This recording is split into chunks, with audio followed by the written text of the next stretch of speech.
Why is it impossible to escape from North Korea? North Korea is a unique country that prohibits its citizens from leaving. Any escape attempt is nearly impossible.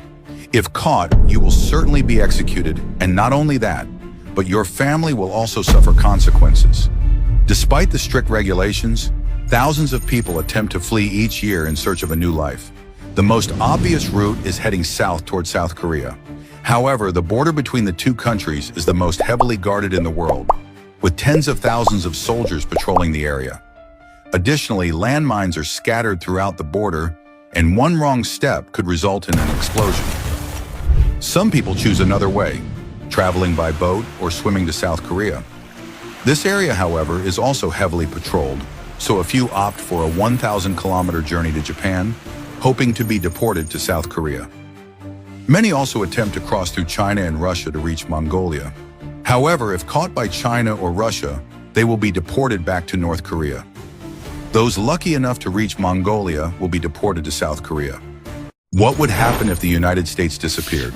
First, the Panama Canal would no longer be necessary, as ships could easily travel from the Atlantic to the Pacific. Canada would become an island. Mexico would go bankrupt as it heavily relies on the US. Russia and China would be very happy about this. China would annex Taiwan into its territory, expand its influence into the Pacific, and support its neighbor North Korea in conquering South Korea to unify the peninsula. NATO would collapse. Russia would easily take over Ukraine and continue expanding its influence across Europe. It is highly likely that direct conflict would occur between India and Pakistan, as both nations possess nuclear weapons. Israel would struggle to defend itself against Muslim countries.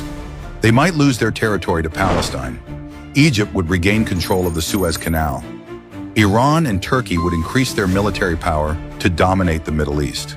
Finally, in the future, Russia and China might engage in economic or military conflict to determine who would become the world's superpower.